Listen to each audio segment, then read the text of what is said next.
स्वराज मराठीमध्ये आपलं स्वागत आहे। सर्वसामान्यांचा आवाज, निर्भीड, बेधडक, स्वराज मराठी। सांगली मिरज कुपवाड महापालिकेने थकीत घरपट्टीधारक मालमत्तांवर थेट सीलची कारवाई सुरू केली। आयुक्त तथा प्रशासक शुभम गुप्ता यांच्या आदेशानुसार आणि अतिरिक्त आयुक्त निलेश देशमुख, उपायुक्त वैभव साबळे यांच्या मार्गदर्शनाखाली महापालिकेच्या वसुली पथकानं गणपती निवेदिता विवेक कुलकर्णी यांच्या गणपती पेठेतील 3 दुकानगाळे 18 लाखांच्या थकबाकीपोटी सील करण्याची कारवाई महापालिकेकडून करण्यात आली। आतापर्यंत 5 लाखांच्या वरील थकबाकी असणाऱ्या 20,000 मालमत्ता धारकांना महापालिकेने वसुलीच्या नोटिसा बजावल्यात। महापालिकेचे घरपट्टी विभागाचे कर अधीक्षक वाहिद मुल्ला, कार्यकारी अधिकारी गनी सय्यद, वॉरंट ऑफिसर शिवाजी शिंदे आणि कर्मचाऱ्यांनी ही कारवाई केली।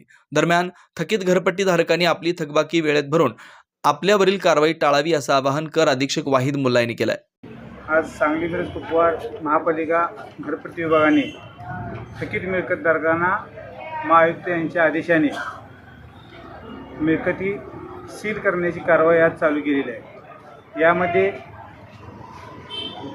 गणपती पेठेत येथील कुलकर्णी निवेदिता विवेक या मिळकतीची थकबाकी 18,59,00,000 इतकी आहे।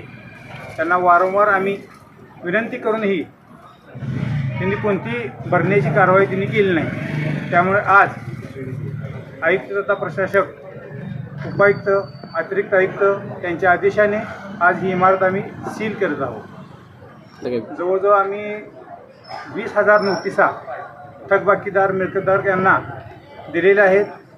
तरी तमाम सांगली नागरिकांना आमच्या महापालिकेच्या वतीने विनंती आहे की आपली मिळकतीची घरपट्टी त्वरित भरून महापालिकेस सहकार्य करावे, अन्यथा अशी कटू कारवाई करण्याची कारवाई चालू करण्यात आली।